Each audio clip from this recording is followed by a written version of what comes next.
স্বাগত এখন জনপদে। পুরো আয়োজন জুড়ে সঙ্গে আছি আমি সুমাইয়া রাত্রি।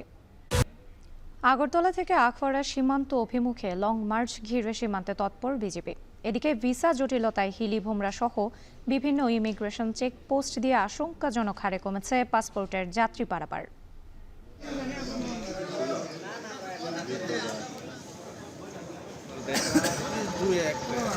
আমি শিলিগুড়ি বেড়াতে গেছিলাম, বাংলাদেশের নাগরিক, ওখানে ঘুরতে গেছিলাম, কোনো অসুবিধা হয়নি।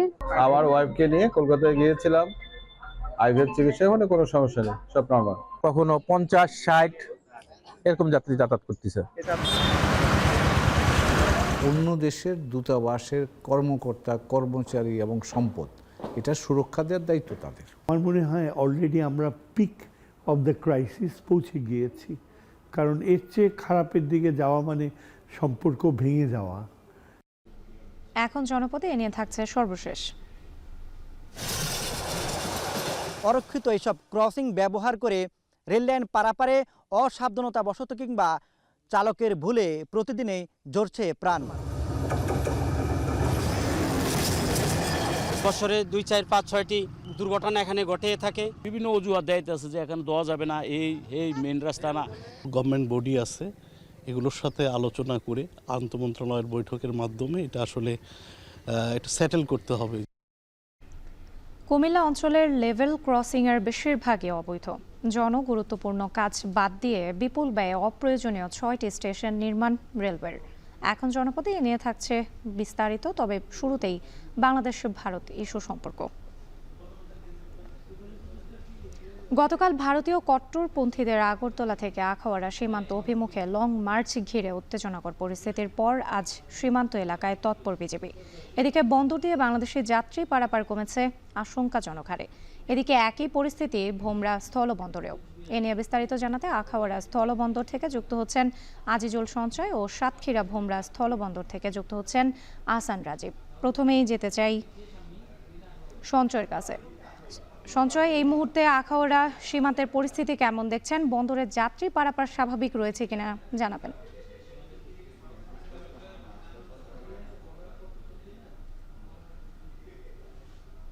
উত্তেজনক পরিস্থিতি ছিল, তারপর আসলে আজকের এখানকার পরিস্থিতি অনেকটা স্বাভাবিক। তবে তারপরে আমরা কিন্তু এখানে বিজিবির যে তৎপরতা সেটি কিন্তু আমরা বৃদ্ধি হতেই দেখেছি। আমরা মূলত গতকালকে থেকেই আসলে বিজিবির এখানকার যেই আখাউড়া স্থলবন্দরের যে চেকপোস্ট, সেখানে যেই স্বাভাবিক যে নিরাপত্তা আছে সেখানে কিন্তু তাদের মানে স্বাভাবিকের চেয়ে কিন্তু দ্বিগুণ নিরাপত্তা এখানে তারা নিয়েছিল। এছাড়া এখানকার আশপাশের যে সীমান্ত এলাকাগুলো আছে সেখানেও কিন্তু বিজিবির বাড়তি সদস্য কিন্তু মোতায়েন ছিল বলে আমরা তথ্য পেয়েছিলাম। তবে আজকের পরিস্থিতি স্বাভাবিক হতে থাকার ফলে কিন্তু আসলে এখানে বিজিবির যে সদস্য সেটি কিন্তু কিছুটা কম হয়েছে। তারপরেও কিন্তু তাদের যে তৎপরতা সেটি কিন্তু অব্যাহত আছে বলে আমাদেরকে জানিয়েছেন। তবে এখানে যেটি সমস্যা যেটি হচ্ছে আসলে এখন ইতিমধ্যে আপনি নিশ্চয়ই রাত্রি আপনি জেনেছেন যে আসলে গত পরশুদিন থেকে কিন্তু এই আগরতলাতে যেসব হোটেল রেস্তোরাঁগুলো আছে সেসব হোটেল রেস্তোরাঁগুলোতে বাংলাদেশিদেরকে কিন্তু কোনো ধরনের সেবা দেওয়া হচ্ছে না। বিশেষ করে হোটেল থেকে বাংলাদেশিদেরকে জোরপূর্বক বের করে দেওয়া এবং মার্কেট থেকে তাদের কাছে কোনো ধরনের পণ্য বিক্রি না করা সহ বিভিন্ন ধরনের হয়রানির অভিযোগ কিন্তু আমরা পাচ্ছিলাম। অর্থাৎ ভারত ফেরত যেসব যাত্রীরা এখানে আসছিলেন, যেসব বাংলাদেশি যাত্রী, তারা কিন্তু আমাদের কাছে অভিযোগ করছিলেন যে ভারতে তারা এই ধরনের সমস্যার সম্মুখীন তারা হচ্ছিলেন। তারা হোটেল পাচ্ছিলেন না এবং রেস্তোরাঁতে গিয়ে তারা খাবার পাচ্ছিলেন না। এই সমস্যাটির কারণে এবং এই আতঙ্কের ফলে কিন্তু আসলে গতকালকের থেকে কিন্তু এই স্থলবন্দর দিয়ে ভারতের যাত্রী পারাপার সীমিত হয়ে গিয়েছে। বিশেষ করে বাংলাদেশি যেসব যাত্রী আছে সেই যাত্রীর পরিমাণ একেবারেই কমে গিয়েছে। গতকালকে এই বন্দর দিয়ে মাত্র ভারতে যাত্রী পারাপার হয়েছে 298 জন যাত্রী, যেখানে প্রতিদিন 6 থেকে 700 মতো যাত্রী কিন্তু স্বাভাবিকভাবে এই বন্দরটি ব্যবহার করে থাকে। মূলত এই আতঙ্কের কারণে কিন্তু গতকালকে যাত্রী পারাপার কম ছিল এবং আজকের পরিমাণটা কিন্তু আরো অনেকাংশে কমেছে। এখন কিন্তু 11টা বাজে বেলা, এই সময়টাতে কিন্তু অন্তত 100 থেকে 150 মতো যাত্রী ভারত গমনের কথা ছিল স্বাভাবিকভাবে। তবে এখন আমরা যে তথ্যটি পেয়েছি, আমরা ইমিগ্রেশন কর্তৃপক্ষের যিনি ওসি আছেন খায়রুল আলম, তার সঙ্গে আমি কথা বলেছিলাম। তিনি যেটি বলছেন যে আসলে যাত্রীদের মাঝে যে আতঙ্ক বিরাজ করছে সেই আতঙ্কের কারণে কিন্তু এখান দিয়ে বাংলাদেশি যাত্রী পারাপার একেবারেই কমে গিয়েছে। আজকে 11টা পর্যন্ত এই বন্দর দিয়ে ভারতে পারাপার হয়েছে মাত্র 50 জনের মতো যাত্রী, যার মধ্যে মাত্র 10 থেকে 12 জন মাত্র ছিল বাংলাদেশি যাত্রী পারাপার। আসলে এই জন্যই কিন্তু এখানে এই যাত্রী পারাপারটি কিন্তু কমে গেছে বলে আমাদেরকে জানিয়েছেন। তো রাত্রে আমার কাছে এই ছিল এই আখাউড়া স্থলবন্দর থেকে এই যে বিজিবি তৎপরতা এবং যে আতঙ্কের কারণে যে বাংলাদেশি যাত্রী পারাপার যেটি কমে যায় সেই সংক্রান্ত সবশেষ তথ্য। এবার যেতে চাই সাতক্ষীরায় রাজীবের কাছে। রাজীব, আমরা তো এতক্ষণ আখাউড়ার সীমান্ত পরিস্থিতি দেখছিলাম, ভোমরা স্থলবন্দরে যাত্রী পারাপার ও আমদানি রপ্তানি পরিস্থিতি কেমন দেখছেন সেটি জানাবেন।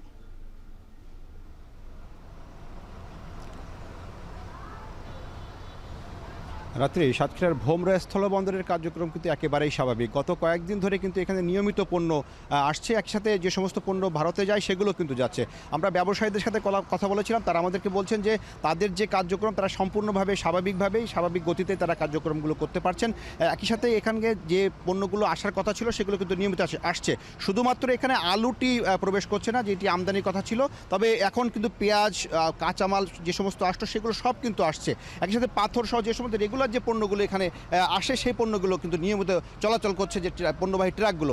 একই সাথে বাংলাদেশ থেকে রপ্তানিবাহী যে সমস্ত পণ্যবাহী ট্রাক সেগুলো কিন্তু সেখানে নির্বিঘ্নে প্রবেশ করছে বলে ব্যবসায়ী আমাদেরকে জানিয়েছেন। তবে এখানকার যে ইমিগ্রেশন রয়েছে, ইমিগ্রেশন দিয়ে যাত্রী পারাপারের সংখ্যা কিছুটা কমেছে। মূলত কারণ হিসেবে বলা হচ্ছে এখানে বাংলাদেশি যে সমস্ত যাত্রীরা রয়েছেন যাদের ভিসা রয়েছে শুধুমাত্র তারা ভারতে যাতায়াত করছেন। একই সাথে ভারতের যে সমস্ত যাত্রীরা যারা বাংলাদেশে এসেছিলেন তারা কিন্তু এখন ফিরে যাচ্ছেন, অনেকেই ফিরে যাচ্ছেন। আমরা এমনটি দেখতে নতুন যাত্রীদের সংখ্যা কিন্তু খুবই কম। যারা এই বন্দর দিয়ে যারা এসেছিলেন বিগত সময় তারা ফিরে যাচ্ছেন। একই সাথে যারা ওপার থেকে এপারে আসছেন সেটিও কিন্তু কমেছে। সব মিলিয়ে এই বন্দরে যে সমস্ত পাসপোর্ট যাত্রীরা ছিলেন তাদের সংখ্যা কমেছে। তবে আমদানি রপ্তানি যে পরিস্থিতি সেটি কিন্তু একেবারেই কিন্তু স্বাভাবিক। এপারের বাংলাদেশের অংশের যে সমস্ত ইমিগ্রেশন কার্যক্রম এবং ভারতীয় অংশের যে ইমিগ্রেশন কার্যক্রম সেখানে কিন্তু কোনো ধরনের সমস্যা নেই, প্রতিবন্ধকতা নেই। এখানকার যারা যাত্রীরা আমাদের এসেছিলেন তাদের সাথে কয়েকজনের সাথে কথা বলেছি আমরা, তারা বলছেন যে ভারতীয় পাড়া তাদের হোটেল পেতেও কোনো সমস্যা হচ্ছে না, যেহেতু ওপাশে মুসলিম অধ্যুষিত এলাকা ভারতের বসিরহাট, সেই কারণে মূলত ওখানে কোনো ধরনের সমস্যা নেই। ওখানকার যারা হিন্দুত্ব উগ্রবাদী সংগঠন রয়েছে তাদের কোনো কার্যক্রম তারা লক্ষ্য করেননি, যে কারণে মূলত নির্বিঘ্নে এই বন্দরের বিপরীতে যে ঘোজাডাঙ্গা বন্দর রয়েছে সেখানে কিন্তু তারা যাতায়াত করছেন। এবং এখানের আমরা দেখেছি যে ভোমরা বন্দর সহ আশপাশের যে সমস্ত সীমান্ত এলাকা রয়েছে এখানে বিজিবির তৎপরতা বৃদ্ধি করা হয়েছে, বিজিবির সদস্য সংখ্যা কিন্তু বাড়ানো হয়েছে। একই সাথে বিজিবির যে গোয়েন্দা নজরদারি সেটিও কিন্তু বৃদ্ধি করা হয়েছে। সব মিলে এই ছিল আমার কাছে সাতক্ষীরার ভোমরা স্থলবন্দর থেকে আমদানি রপ্তানি পরিস্থিতি ও সীমান্ত পরিস্থিতির সবশেষ তথ্য। রাত্রি আখাউড়া ভোমরা সীমান্তের পরিস্থিতি জানাছিলেন সহকর্মীরা।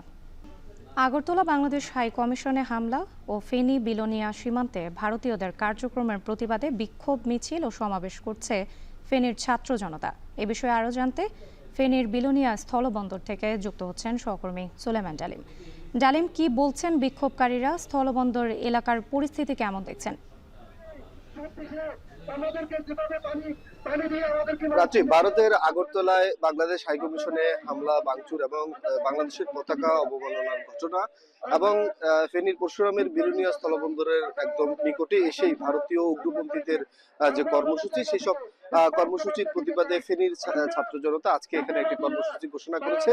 তারা সকালে ফেনীর শহীদ মিনার প্রাঙ্গণ থেকে কিন্তু বাসে করে এই প্রায় 30 কিলোমিটার অতিক্রম করে ফেনীর এই বিলোনিয়া স্থলবন্দরে এসে উপস্থিত হয়েছে। শিক্ষার্থীরা যেটি বলছেন যে ভারত যেটি করছে সেটি এবং ভারতীয় জনগণ যেটি করছে, উগ্রপন্থীরা আগরতলা যে ঘটনাটি ঘটিয়েছে সেটি বাংলাদেশের স্বাধীনতা এবং সার্বভৌমত্বের জন্য হুমকি। ভারতের উচিত বাংলাদেশের সাথে বন্ধুভাবাপন্ন যে সম্পর্ক সেটি বজায় রাখা। এছাড়াও ফেনীর বিলোনিয়া স্থলবন্দরে যে ঘটনাটি ভারতীয় উগ্রপন্থীরা করেছে এটিরও তীব্র নিন্দা জানাচ্ছেন শিক্ষার্থীরা।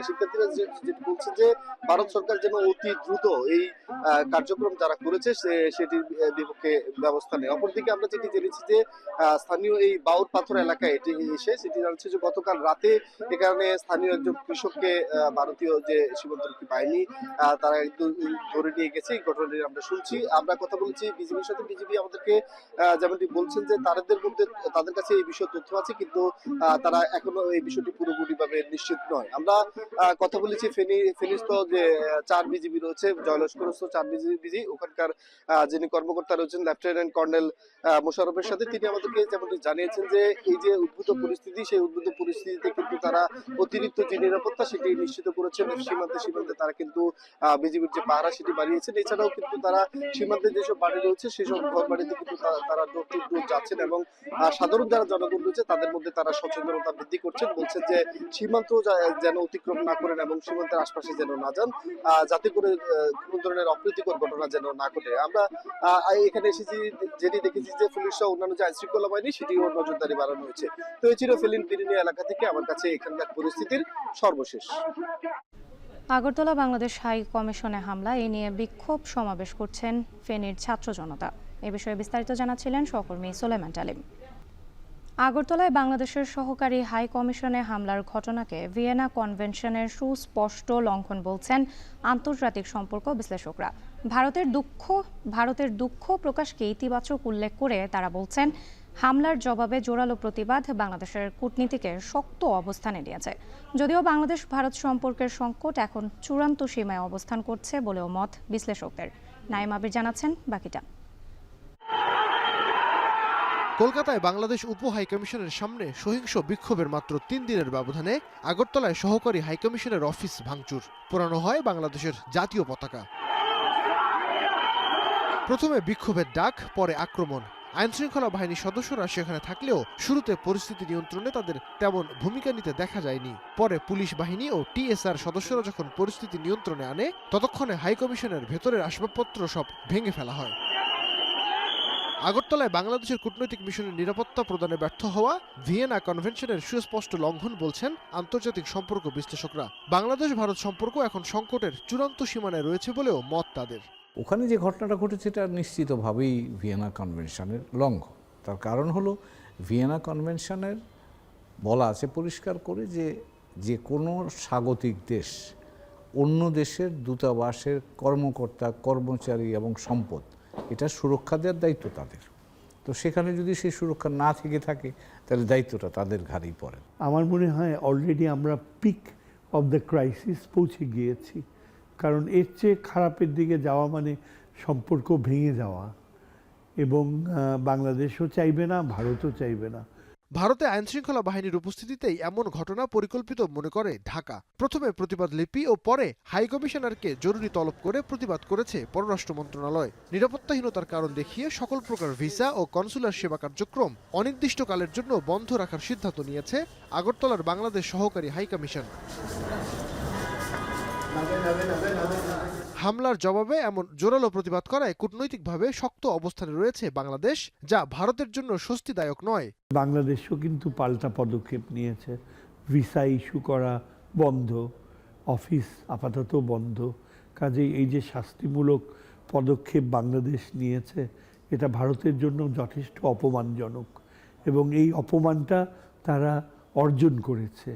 দুদেশের সম্পর্ক এমন সংকটে পৌঁছানোর পেছনে ভারতের কিছু মিডিয়াকেই অনেকটা দায় দিচ্ছেন বিশ্লেষকরা। বলছেন, পতিত আওয়ামী লীগ সরকার ও শেখ হাসিনারও ষড়যন্ত্র থাকতে পারে এতে। পশ্চিমবঙ্গের মিডিয়ার কথা শুনলে মনে হয় যেন যে কোনো সময় যুদ্ধই লেগে যাবে। তবে এটা আমার মনে হয় পুরো বিষয়টাই নাটক, আর এখানে অর্থের লেনদেন হচ্ছে। আমাদের এখানকার বিগত শাসক গোষ্ঠী তারা প্রচুর অর্থ ছড়াছড়ি করেছে, এবং সেই অর্থের একটা বড় অংশ এই ইন্ডিয়ার মিডিয়ার পেছনে খরচ করা হয়েছে। আমরা দেখতে পাচ্ছি একটা বিভ্রান্তি, মিডিয়াতে এক ধরনের অপপ্রচার চলছে, এক ধরনের অতিরঞ্জন, মিথ্যাচার এগুলো চলছে। এগুলো যদি ক্রমাগত চলতে থাকে তাহলে কিন্তু এই ধরনের ঘটনা আবার ঘটবার একটা আশঙ্কা থাকবে। 1961 সালের ভিয়েনা কনভেনশনের চুক্তি অনুযায়ী ভিন দেশের দূতাবাসের জন্য জায়গা বরাদ্দের পাশাপাশি সেখানে কর্মরত কূটনীতিকদেরও নিরাপত্তা নিশ্চিত করতে হয় দেশগুলোকে। নাইম আবির, এখন, ঢাকা। ফ্যাসিবাদের সমর্থন দেওয়ার কারণে ভারতের উপর মানুষের ক্ষোভ রয়েছে, তবে বিদ্বেষ নেই বলে জানিয়েছেন তথ্য ও সম্প্রচার উপদেষ্টা নাহিদ ইসলাম। বাংলাদেশের মানুষের ক্ষোভ দূর করতে ভারতকে দায়িত্বশীল আচরণের আহ্বান জানান নাহিদ ইসলাম। রাতে নিজের ফেসবুক অ্যাকাউন্ট থেকে এক ভিডিও বার্তায় এমন আহ্বান জানান তিনি। বাংলাদেশের মানুষের ভারতের বিরুদ্ধে একটা দীর্ঘদিনের ক্ষোভ রয়েছে, কারণ বাংলাদেশে যে ফ্যাসিস্ট সরকার ছিল সেই সরকারকে ভারত নিঃশর্তভাবে সমর্থন জানিয়ে এসেছে। আমরা কোনো দেশ নিয়েই আমাদের জায়গা থেকে আমরা বিদ্বেষ ছড়াবো না, এবং কোনো রাষ্ট্রের পতাকাকে আমরা অবমাননা করব না, এবং ভারতেরও উচিত বাংলাদেশের মানুষের এই ক্ষোভ আসলে দূরীকরণে তাদের নিজেদের জায়গা থেকে দায়িত্বশীল আচরণ করা। আজ প্রধান উপদেষ্টা ডক্টর মোহাম্মদ ইউনূসের সঙ্গে বৈঠক করবে বিভিন্ন রাজনৈতিক দল। বিকালে প্রধান উপদেষ্টার বাসভবন যমুনায় বৈঠক হওয়ার কথা রয়েছে। এছাড়া কাল ধর্মীয় নেতাদের সাথে বৈঠক করবেন প্রধান উপদেষ্টা। এর আগে গতকাল রাতে প্রধান উপদেষ্টার সঙ্গে বৈঠক করে বৈষম্য বিরোধী ছাত্র আন্দোলন ও জাতীয় নাগরিক কমিটির নেতারা। প্রধান উপদেষ্টার প্রেস সচিব শফিকুল আলম জানিয়েছেন, চলমান পরিস্থিতিতে প্রধান উপদেষ্টার এই ধারাবাহিক বৈঠকের উদ্দেশ্য জাতীয় ঐক্য প্রতিষ্ঠা করা।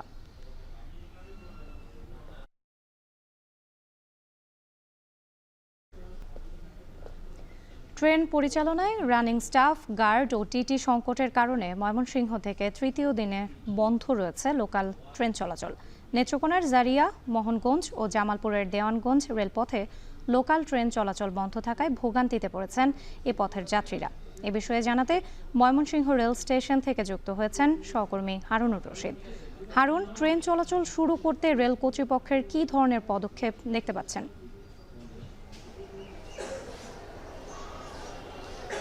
ময়মনসিংহ রেল স্টেশন থেকে যে লোকাল ট্রেনগুলো চলাচল বন্ধ রয়েছে, এই ট্রেনগুলো চালুর বিষয়ে এখনও কর্তৃপক্ষের কোনো উদ্যোগ আমরা দেখতে পারিনি।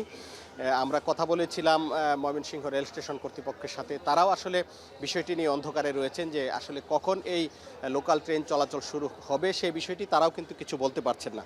এবং যে কারণে এই লোকাল ট্রেনগুলো বন্ধ রয়েছে, যাদের দাবি দেওয়ার কারণে এই ট্রেনগুলো বন্ধ রয়েছে তাদের সাথেও আমি কথা বলেছি। তারা যেটি বলেছেন যে তারা যে দাবিতে দীর্ঘদিন যাবৎ আন্দোলনে রয়েছেন, যে রানিং স্টাফ যারা রয়েছেন, বিশেষ করে ট্রেন চালক, এলএম, গার্ড এবং টিটি, তারা দীর্ঘদিন যাবৎ আন্দোলন করছেন তাদের মাইলেজ সুবিধা বহাল রাখার জন্য। অর্থাৎ 2022 সাল পর্যন্ত তাদের মাইলেজ সুবিধা সবার জন্যই ছিল এবং 2022 সালের আগে যারা চাকরি করছেন তারা মাইলেজ সুবিধা পাচ্ছেন। কিন্তু 2022 সালে যে সমস্ত রানিং স্টাফদের নিয়োগ হয়েছে তারা কিন্তু মাইলেজ সুবিধা পাচ্ছেন না এবং এরপর থেকে যত নিয়োগ হবে তারাও মাইলেজ সুবিধা পাবেন না। এবং এটি বহালের জন্যই কিন্তু রানিং স্টাফরা আন্দোলন করছেন। গতকালকেও এই ময়মনসিংহ রেল স্টেশনে রানিং স্টাফরা বিক্ষোভ মিছিল করেছেন। তারা দাবি দাওয়া পেশ করেছেন যে যতদিন পর্যন্ত তাদের এই মাইলেজ সুবিধা পুনর্বহাল না করা হবে ততদিন পর্যন্ত কিন্তু তারা নির্ধারিত যে 8 ঘন্টা ডিউটি, এর বাইরে তারা ডিউটি করবেন না। এবং এই 8 ঘন্টার বাইরে অতিরিক্ত সময় ডিউটি না করার কারণে রানিং স্টাফদের একটি সংকট তৈরি হয়েছে এবং এই সংকটের কারণেই কিন্তু রেলওয়ে কর্তৃপক্ষ বাধ্য হয়েই লোকাল ট্রেনগুলো বন্ধ করে দিয়েছেন। এবং ময়মনসিংহ রেল স্টেশন থেকে জামালপুরের দেওয়ানগঞ্জ, নেত্রকোনার জারিয়া, মোহনগঞ্জ রুটে 8 জোড়া লোকাল ট্রেন চলাচল করে এই ট্রেনগুলো কিন্তু 3 দিন যাবৎ বন্ধ রয়েছে। এবং ঢাকা থেকে দেওয়ানগঞ্জগামী ভাওয়াল মেল ট্রেন, সেই ট্রেনটিও কিন্তু এই কর্মী সংকটের কারণে বন্ধ হয়ে গেছে। এবং এই ট্রেনগুলো বন্ধ হয়ে যাওয়ার কারণে এই রুটে চলাচলকারী যারা যাত্রী রয়েছেন তারা দুর্ভোগে পড়েছেন। এবং যাত্রীরা যেটি বলছেন যে কোনো মূল্যেই হোক এই রেলপথে যে লোকাল ট্রেন বন্ধ হয়ে গেছে বা ভাওয়াল মেল ট্রেন যে বন্ধ রয়েছে এগুলো চালু করতে হবে, না হলে তাদের যে ভোগান্তি এটি আসলে কোনোভাবেই কমবে না। তবে যারা আন্দোলন করছেন তারা যেটি দাবি করছেন যে একটি প্রজ্ঞাপনের মাধ্যমে প্রায় 160 বছরের পুরনো যে নিয়ম সেটি বন্ধ করে দেওয়া হয়েছে, এটি কোনোভাবেই যৌক্তিক না। তারা বিভিন্ন দপ্তরে দাবি জানিয়েছেন যেন এই আগের মতো যারা নতুন চাকরিতে জয়েন করবেন এবং 2022 সাল থেকে যারা পাচ্ছেন না মাইলেজ সুবিধা তাদের যেন এই মাইলেজ সুবিধাটি পুনর্বহাল করা হয়। এবং এই রানিং স্টাফরা 8 ঘন্টার বেশি ডিউটি না করার কারণে কিন্তু যে আন্তনগর এবং মেইল ট্রেন চলাচল করছে সেগুলোও কিন্তু বেশ বিলম্বে যাচ্ছে। আমরা দেখেছি যে বেশ কয়েকটা ট্রেন 1 থেকে 2 ঘন্টা বিলম্বে ময়মনসিংহ রেল স্টেশন ছিল। ময়মনসিংহে বন্ধ রয়েছে লোকাল ট্রেন চলাচল। সেখানকার মানুষের ভোগান্তির খবর জানাচ্ছিলেন সহকর্মী হারুনুর রশিদ। ঢাকা চট্টগ্রাম রেলপথ ডাবল লাইন হয় রেলপথে বেড়েছে গতি। কক্সবাজারগামী 2টি ট্রেন সহ এ পথে বেড়েছে ট্রেনের সংখ্যাও, তবে বাড়েনি রেলপথের নিরাপত্তা। কুমিল্লা অঞ্চলের 3 শতাধিক লেভেল ক্রসিংয়ের বেশিরভাগই অবৈধ। জনগুরুত্বপূর্ণ স্বয়ংক্রিয় লেভেল ক্রসিং নির্মাণে নজর না দিয়ে কোটি কোটি টাকা ব্যয়ে নির্মাণ করা হয়েছে 6টি স্টেশন, যা তেমন একটা কাজেই আসছে না। কামরুল হাসানের ছবিতে মাসুদ আলমের প্রতিবেদন। কুমিল্লার ময়নামতি রেলওয়ে স্টেশন 10 কোটি টাকায় স্টেশনটি নির্মাণ করা হলেও গেল 7 বছরে যাত্রীদের কল্যাণে তেমন কাজে আসেনি। নজরকাড়া প্ল্যাটফর্ম ছাড়াও স্টেশনে রয়েছে VIP guest room, hall room, signalling room ও স্টেশন মাস্টারের কক্ষ। তবে স্টেশনটিতে কোনো ট্রেনের যাত্রা বিরতি না থাকায় ধীরে ধীরে রূপ নিচ্ছে পরিত্যক্ত ভবনে। ঢাকা চট্টগ্রাম রেলপথের কুমিল্লার অংশে এমন ডিজাইনের স্টেশন রয়েছে আরও 5টি, সেগুলোরও প্রায় একই দশা। অথচ একটি স্টেশনের টাকায় জনগুরুত্বপূর্ণ এমন 100টি লেভেল ক্রসিং নির্মাণ করা যেত, কিন্তু সেটি না করায় অরক্ষিত এসব ক্রসিং ব্যবহার করে রেললাইন পারাপারে অসাবধানতাবশত কিংবা চালকের ভুলে প্রতিদিনই ঝরছে প্রাণ। স্থানীয়রা বলছেন রেলের অপরিকল্পিত উন্নয়নের খেসারত দিচ্ছেন তারা। পরিকল্পনা যখন করা হয়, অগ্রাধিকার যখন সেট করা হয়, সেখানে জনস্বার্থ কতটুকু থাকে। সরকারের কর্তা ব্যক্তিরা ইচ্ছা করেন স্টেশন হয়, ইচ্ছা করেন লেভেল ক্রসিং অরক্ষিত থাকে, আর মানুষ এইভাবে মরে। আমার মনে হয় যে সরকারি টাকা আমাদের ব্যয় করতে গেলে অবশ্যই পরিকল্পনা মাফিক ব্যয় করা দরকার। রেলওয়ে পুলিশের তথ্য বলছে কুমিল্লা অঞ্চলের 235 কিলোমিটার রেলপথে অরক্ষিত লেভেল ক্রসিংয়ের সংখ্যা 3 শতাধিক, যার বেশিরভাগই অবৈধ, যেখানে গেল 18 মাসে প্রাণ হারিয়েছেন 1.5 শতাধিক মানুষ। সম্প্রতি এমন এক দুর্ঘটনায় কুমিল্লার বুড়িচংয়ের কালিকাপুরে এক অরক্ষিত লেভেল ক্রসিংয়ে ট্রেনের ধাক্কায় প্রাণ যায় অটোরিকশায় থাকা 7 জনের। বছরে 2, 4, 5, 6টি দুর্ঘটনা এখানে ঘটে থাকে। কর্তৃপক্ষ সংশ্লিষ্ট মিলে যদি একটা গেট প্রদান করতেন তাহলে এলাকাটাও নিরাপত্তা থাকতো, আমাদের এলাকাবাসীও একটা নিরাপত্তা থাকতো। একটা রেল গেট হইলে আমাদের সবচেয়ে থেকে উপকার হবে এবং আমরা দেশবাসী এবং আমাদের যে পূর্বাঞ্চলের মানুষগুলা বা পশ্চিমাঞ্চলে বাক্সমূল এই তারার লেগে অনেক সুবিধা হবে। ন্যাশনাল ডিফেন্স কোর্স ও আর্মড ফোর্সেস ওয়ার্স কোর্স গ্র্যাজুয়েশনে অনুষ্ঠানে কথা বলছেন প্রধান উপদেষ্টা। সরাসরি যুক্ত হচ্ছে সেখানে। I also pay my tribute to all who sacrificed their lives and got wounded to make July Revolution possible, with a dream to create a new Bangladesh. Dear graduating course members, today is graduation day for the course members of NDC and AFWC, which is definitely a great milestone in their professional careers. A long year of hard work and dedication comes to an end through this beautiful ceremony this morning. But it also puts you aptly in a position to take on greater responsibilities in your respective fields of work and expertise. Complex national and international issues and understanding about them now is very much more clearer than before after this graduation. You now are equipped and educated better than before. Unless you can deliver this education, will go in vain. Education should always be an enabler, not just a laurel to display.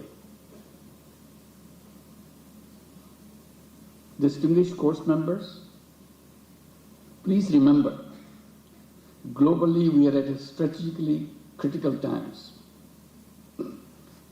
and Bangladesh is no exception to that.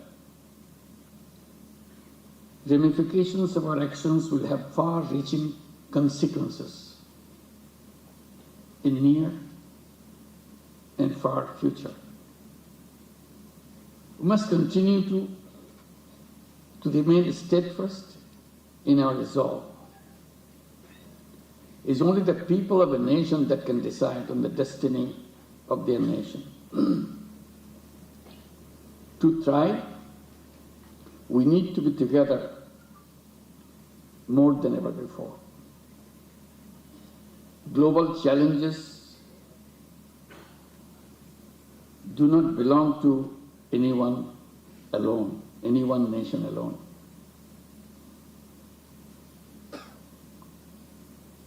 They need multilateral efforts to overcome.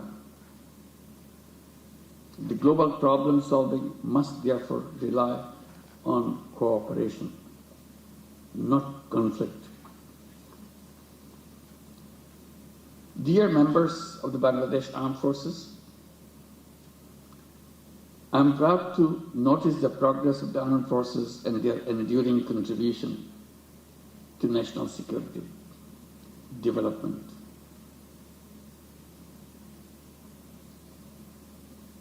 and nation-building activities. Your commitment to safeguarding our nation has been exemplary. Bangladesh Armed Forces symbolizes resilience, patriotism, and steadfast dedication to peace. Your continuous efforts during national crises like disasters, political unrest, and pandemics demonstrate your readiness to respond and your unwavering dedication to the well-being of our citizens. In addition, your contributions to global peace to the United Nations is internationally acclaimed. I want to give you a big applause for your role, international role.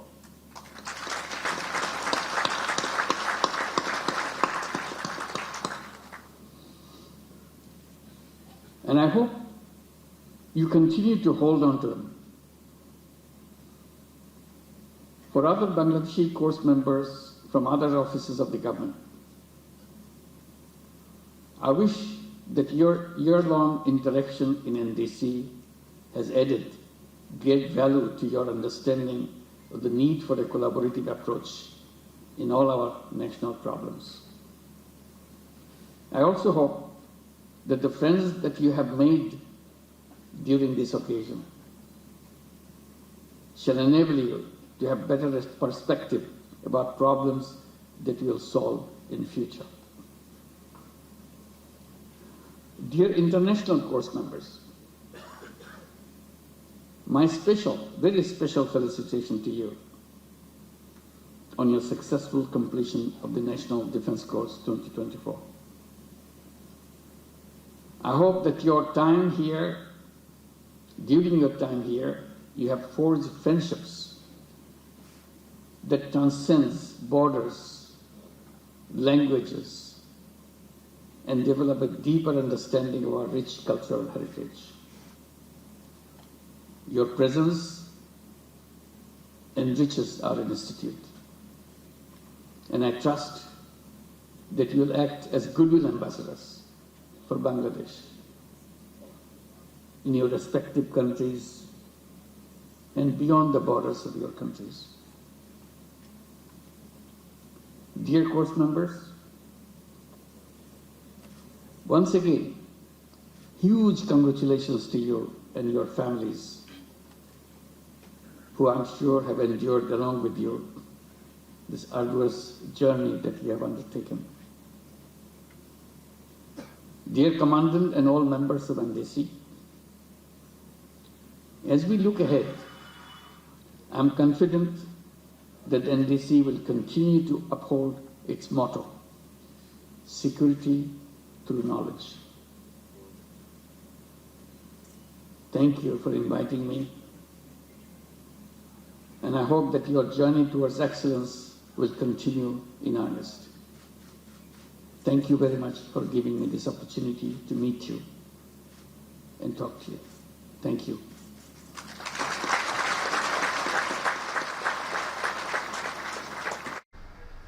National defence course ও armed forces war course graduation অনুষ্ঠানে কথা বলছিলেন প্রধান উপদেষ্টা doctor Mohammad Yunus. আমরা সরাসরি যুক্ত ছিলাম সেখানে। খুলনার বাজারে গত 1 মাস ধরে চলছে সয়াবিন তেলের সংকট। বাজারে দেখা নেই বড় তেলের বোতলের, তাই ছোট বোতল এবং খোলা ভোজ্য তেল কিনতে বাধ্য হচ্ছেন ক্রেতারা, যার প্রভাব পড়েছে দামে। এ নিয়ে আরও জানাতে খুলনার বড় বাজার থেকে যুক্ত হচ্ছেন তরিকুল ইসলাম। তরিকুল, সয়াবিন তেলের সরবরাহ কমার কারণ কি এবং ব্যবসায়ীরা কি বলছেন এই বিষয়ে, এবং তেলের দরদাম সম্পর্কে জানাবেন। খুলনার বড় বাজার এলাকার ব্যবসায়ীরা কিন্তু সুনির্দিষ্টভাবে কিছু বলতে পারছেন না, শুধু বলছেন যে সরবরাহ কম থাকার কারণেই মূলত এই ভোজ্য তেলের সংকট দেখা দিয়েছে। আর এই সংকট কাটাতে আসলে কী ধরনের উদ্যোগ নিতে হবে, এখনও কিন্তু গত 1 মাস হতে চললো খুলনার বাজারগুলোতে যে তেলের যে সংকট চলছে ভোজ্য তেলের, সেটি কিন্তু এখনও কিন্তু চলমান রয়েছে। অর্থাৎ প্রতি লিটার তেল কিন্তু খোলা বাজারে যে ভোজ্য তেলগুলো কয়েক রকমের রয়েছে, সয়াবিন 184 টাকা, সুপার 176 টাকা, পাম পাম অয়েল 172 টাকা এবং সরিষার তেল প্রকারভেদে 220 থেকে 250 টাকা পর্যন্ত বিক্রি হচ্ছে। এবং আমরা এখানে এসে যে বিষয়টি দেখেছি যে বড় বাজারের বেশিরভাগ দোকানেই কিন্তু বড় বোতলের সয়াবিন তেলগুলো ঝুলানো থাকতো এবং সেটি একটি নির্ধারিত দামে সরকারি দামে বিক্রি হতো 800 টাকা বা 810 টাকায় বিক্রি হতো। সেটি কিন্তু এই সংকট চলছে এবং এই আমরা যেখানে আছি এর পাশে আরেকটি সড়ক রয়েছে যেখানে পাইকারি সয়াবিন তেল বিক্রি হয়ে থাকে। সেখানেও কিন্তু তারা সংকট দেখাচ্ছেন এবং সেখানে ছোট বোতল কিছু আছে এবং সেই তেলগুলো কিনতে গেলে খুচরা পর্যায়ের ব্যবসায়ীরা সেখানে এসে তাদেরকে বিভিন্ন প্রকার অন্যান্য জিনিসগুলো কিনতে বাধ্য করছে এবং সেখান থেকে 1 লিটার তেল যেটি বিক্রি হচ্ছে 180 টাকায়, এছাড়া কিন্তু অনেকে খুচরা পর্যায়ে নিয়ে যে 190 টাকা বা 85 টাকায় বিক্রি করছে। সব মিলিয়ে খুলনার বাজারে যে এই সংকট এটি কিন্তু এর আগে কখনো আসলে যারা ভোক্তা রয়েছে তারা কিন্তু এ ধরনের মুখোমুখি হয়নি। এবারই প্রথম তারা বলছেন যে এটি একটি কৃত্রিম সংকট সৃষ্টি করা হচ্ছে এবং কৃত্রিম সংকট সৃষ্টি করার কারণে এই ভোজ্য তেলের যে যারা চাহিদা মতো যারা যেভাবে চাচ্ছে সেভাবে কিন্তু এই সয়াবিন তেল পাচ্ছেন না। আর যে কারণে সয়াবিন তেল শুধু নয় বা অন্যান্য তেলগুলো পাচ্ছেন না, বিশেষ করে শুধুমাত্র খোলা যে তেলগুলো রয়েছে তারই দ্বারস্থ হতে হচ্ছে সেসব দোকানে। তো সব মিলিয়ে রাত্রি আমরা বলতে পারি যে এই ভোজ্য তেলের বাজারে অস্থিরতা যেটি ভোক্তা পর্যায়ে সাধারণ ক্রেতাদের মাঝেও একটি অস্থিরতা তৈরি হয়েছে এবং দাম নিয়ে মানুষের মাঝে তারা বলছেন যে একটি মনিটরিং ব্যবস্থা জোরদার করা উচিত এবং প্রশাসনের নজরদারি করা উচিত। সব মিলিয়েই ছিল আমার কাছে খুলনা থেকে সয়াবিন তেলের বাজারের সর্বশেষ খবর। তেলের দরদাম নিয়ে বিস্তারিত জানাচ্ছিলেন সহকর্মী তরিকুল ইসলাম। বৈষম্য বিরোধী ছাত্র আন্দোলনে হত্যা মামলায় সাবেক আইনমন্ত্রী আনিসুল হক, রাশেদ খান মেনন ও হাসানুল হক ইনু, জুনায়েদ আহমেদ পলক সহ 10 জনকে নতুন করে গ্রেপ্তার দেখানো হয়েছে।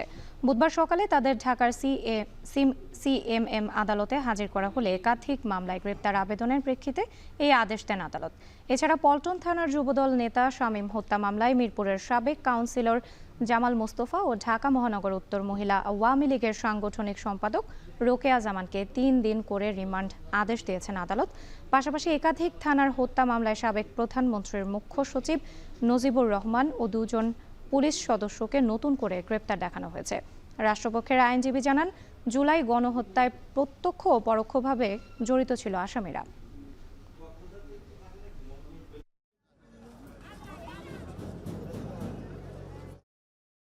মন্ত্রী আনিসুল হক তাকে 2টি মামলায় গ্রেপ্তার দেখানো হয় এবং রাশেদ খান মেনন এবং হাসানুল হক ইনু জুলাই বিপ্লবের হত্যার অন্যতম তারা কুশীলব, তাদেরকেও একটি মামলায় আজকে গ্রেপ্তার দেখানো হয়।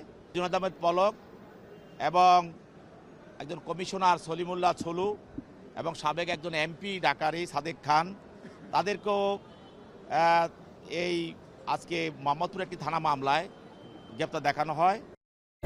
স্বাস্থ্যসেবা সহজ ও জনগণের দোরগোড়ায় পৌঁছাতে সরকারি উদ্যোগে প্রত্যন্ত অঞ্চলে স্থাপন করা হয়েছে ইউনিয়ন স্বাস্থ্য ও পরিবার কল্যাণ কেন্দ্র। এসব কেন্দ্রে স্বাস্থ্যসেবায় মা ও শিশুদের বিশেষ গুরুত্ব দেওয়া হয়। তবে জনবল সংকট থাকায় প্রয়োজনীয় চিকিৎসা বঞ্চিত হচ্ছে অনেকেই। এমন চিত্রে দেখা মেলে হবিগঞ্জের অধিকাংশ স্বাস্থ্যকেন্দ্রেই, যেখানে মাত্র 1 থেকে 2 জন জনবল দিয়েই চলছে স্বাস্থ্যসেবা। হবিগঞ্জ থেকে কাজল সরকারের প্রতিবেদন। হবিগঞ্জের মাধবপুরের চৌমুহনী ইউনিয়ন স্বাস্থ্য ও পরিবার কল্যাণ কেন্দ্র সীমান্ত এলাকার প্রায় 40,000 মানুষের অন্যতম আস্থা এই চিকিৎসা কেন্দ্র। বিনামূল্যে মা ও শিশুদের শতভাগ চিকিৎসা দেওয়ার কথা থাকলেও জনবল সংকটে ধুঁকছে এই স্বাস্থ্যকেন্দ্র, ব্যাহত হচ্ছে চিকিৎসা সেবা। প্রায় 25,000 লোকের সমাগম এই ইউনিয়নে, কিন্তু কোনো ভালো ডাক্তার মানের কোনো ডাক্তারই নাই। এমবিবিএস ডাক্তার আছে, কিন্তু এমবিবিএস ডাক্তার আমরা আজ পর্যন্ত দেখি নাই। আপনার শরীরে জ্বর ব্যথা এগুলো ওষুধ ঠিক মতো পাওয়া যায় নাকি?